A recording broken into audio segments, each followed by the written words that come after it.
Hello friend, आप सब कैसे हो?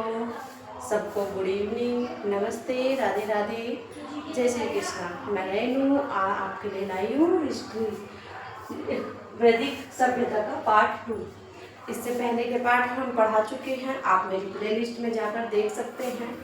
आपको इजी वे में, इजी आसान तरीके से मैं हिस्ट्री पढ़ा रही हूँ।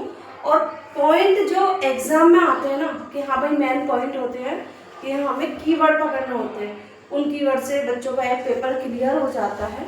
वे कीवर्ड करा रही हूँ मैं। आप इन्हें पढ़ें और अपना एग्जाम क्लियर करने के लिए तैयारी करें। चलो चलते हैं। अब का जो मैं टॉपिक लाई हूँ, वैदिक सभ्यता का पार्ट 2 है ये। अब हमारी वैदिक सभ्यता का मैंने आपको बताया था 15,000 ईस्वी पूर्व से लेकर 600 ईस्वी पूर्व तक था। ये भी 2 पार्ट में डिवाइड थी। मैंने आपको मॉर्निंग में बताया था, मॉर्निंग में कराया मैंने इसका पार्ट। मॉर्निंग में मैंने आपको बताया था ऋग्वेद और वैदिक, इनमें 2 पार्ट में डिवाइड है। अब हमारा इसका जो नेक्स्ट पार्ट है ये अब मैं करा रही हूँ। आर्य का आगमन होने से, देखो सिंधु घाटी सभ्यता खत्म हुई तो हमारा आर्यों का आगमन हुआ और उससे वैदिक काल की सभ्यता शुरू हुई। वैदिक काल या वैदिक सभ्यता शुरू हुई। उस वैदिक सभ्यता का शुरू होने का सबसे बड़ा कारण था आर्यों के आगमन का। आर्यों का आगमन कहाँ से? आर्यों का आगमन सर्वप्रथम पंजाब और अफगानिस्तान में आकर बसे। ये लोग जब आए थे तो आकर पंजाब में और अफगानिस्तान में आकर बस गए थे, आकर बसे। और यहाँ एक ग्रामीण, ये कैसी सभ्यता थी? ये ग्रामीण सभ्यता थी। सिंधु सभ्यता जो थी वो नगरीय सभ्यता बनी थी, लेकिन ये जो सभ्यता आर्यों की सभ्यता बसी, ये एक ग्रामीण सभ्यता थी। सिंधु सभ्यता में मातृता का समाज था, यानी कि माँ के अनुसार सब कार्य होते थे। माँ अब क्या है? पितृत्मक समाज है। वैदिक काल सिर्फ वैदिक काल 1500 ईस्वी से लेके एक नकली चीज में भूल गई। आर्यों की जो भाषा थी ना वो संस्कृत थी। और जो आर्य भी 2 तरह के थे। आर्य ने एक तो जो जिन्हें संस्कृत आती थी वे आर्य कहलाए, जिन्हें संस्कृत नहीं आती थी वे अनार्य कहलाए। अब ये हमारा है ऋग्वैदिक काल। इसमें 1500 ईस्वी से लेके 1000 ईस्वी पूर्व वैदिक सभ्यता मूलतः ग्रामीण थी। मैंने अभी आपको बताया कि ये सब यहाँ जब आर्य आए थे तो इनकी सभ्यता कैसी थी? ग्रामीण थी। तो इसमें क्या था? वैदिक काल का समाज का आधार क्या था? परिवार था। अब परिवार भी कैसा था? पितृसत्तात्मक होता था। जो सिंधु सभ्यता थी उसमें मातृसत्तात्मक समाज था और इसमें पितृसत्तात्मक समाज था। यहाँ पे पिता के अनुसार ही कार्य चलता था, जो कि प्रथा अब तक चली आ रही है। आज भी आप अपने घरों में भी देख लो, पितृसत्ता ही समाज है। अब है हमारा आर्यों का आर्थिक जीवन। मूलतः व्यवसाय क्या था? आर्यों का जो जीवन था ना, आर्य कैसा वो करते थे? वे कृषि करते थे और पशुपालन करते थे। कृषि योग्य भूमि को उर्वा कहा जाता था। ये उर्वा बहुत महत्वपूर्ण है। उर्वा के ऊपर क्वेश्चन बन चुके हैं कि आर्यों ने उर्वा को किस रूप में जानते हैं। आर्यों के लिए क्वेश्चन ये बनेगा कि कृषि के लिए क्वेश्चन बनेगा कि आर्य जब आए थे तो उन्होंने उर्वा की शुरुआत की तो वो क्या था? उर्वा तो कृषि करने के लिए जो भूमि थी ना उसे उर्वा कहा जाता था। सॉरी, आपको थोड़ी मिस्टेक तो नहीं हुई है? अब यह हमारा अन्य क्षेत्र को कहा जाता था।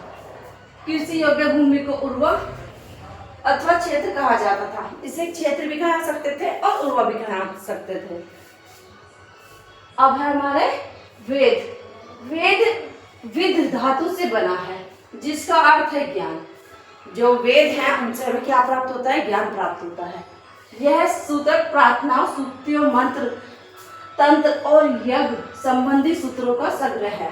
जो हमारे वेद हैं उनसे हमें संगीत मिला है, ज्ञान मिला है, यज्ञ करने के का ज्ञान मिला है, तंत्र मंत्रों का ज्ञान मिला है। इस तरह से सारे वेद मिलकर हमें ज्ञान प्राप्त करते हैं।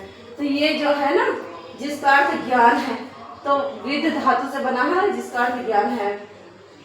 अब आता है संतुलन करता, इनके यानी कि इसको वेदों का बनाया किसने? तो महर्षि कृष्ण वेदयान वेदव्यास ने, वेपायन वेदव्यास ने। वेदों को साहित्य भी कहा जाता है, क्योंकि ये वेदव्यास द्वारा संकलित किए गए वे वेदों के नाम हैं जो श्रुति भी है। जो ये वेद हैं इनके नाम हैं, इनकी श्रुति भी की है, क्योंकि इन्हें संकलित किए जाने से पूर्व पहले गुरु और शिष्य परस्पर में सुनाए। यानी कि जो ये वेद हैं ये पहले लिखित साक्ष्य में नहीं थे, ये एक दूसरे को गुरु ने सुनाए हैं और शिष्य ने इनका वो लिखने का लिखकर इनका अध्ययन किया है।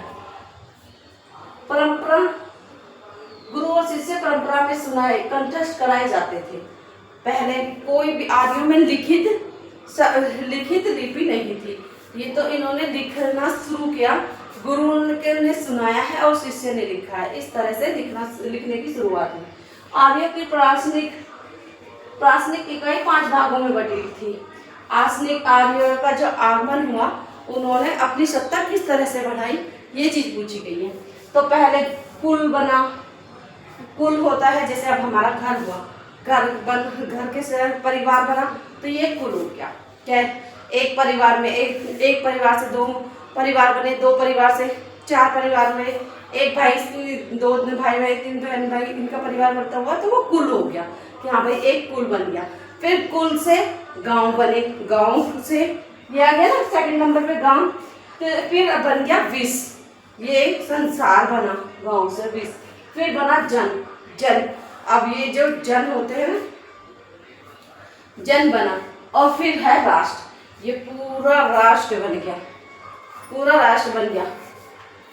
अब आते हैं हमारे कुल कितने वेद हैं? हमारे 4 वेद हैं, ऋग्वेद, यजुर्वेद, अर्थवेद, सामवेद। इसमें ऋग्वेद सामवेद सबसे प्राचीन वेद है। जो हमारा ऋग्वेद है ये सबसे पुराना वेद है। इनमें पता है क्या है, ये युगवेद, सामवेद और ऋग्वेद ये तीनों तो एक साथ है।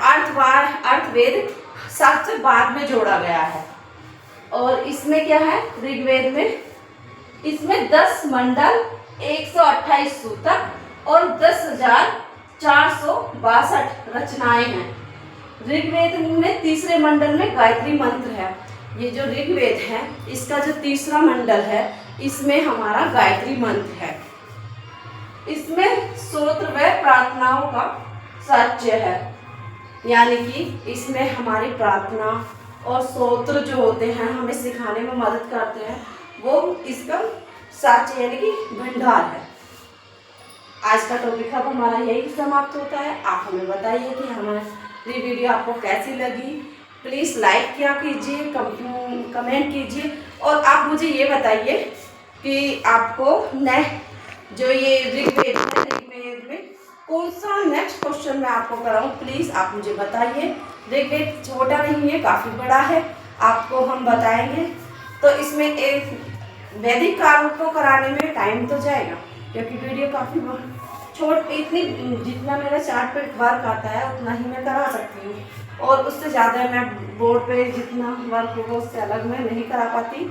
उसके लिए मैं सॉरी चाहती हूँ। लेकिन आप जो ना, आपको अगर कोई भी क्वेश्चन पूछना हो तो आप मुझे कमेंट कर सकते हो। और मैंने आज लाइव वीडियो भी बनाई थी, उसमें क्या था, मेरे बेटे का चैनल है वो, लेकिन मेरे नाम से है। मैं आज उस पर लाइव आई थी, थोड़ी देर ही लाइव आई, क्योंकि उस टाइम मुझे अभी लाइव आने का तरीका नहीं मालूम था। मैंने उस पर लाइव का आज ही स्टार्ट किया है। आप प्लीज़ उसे वॉच कीजिए और मुझे सपोर्ट कीजिए, कमेंट कीजिए, लाइक कीजिए। Thank you.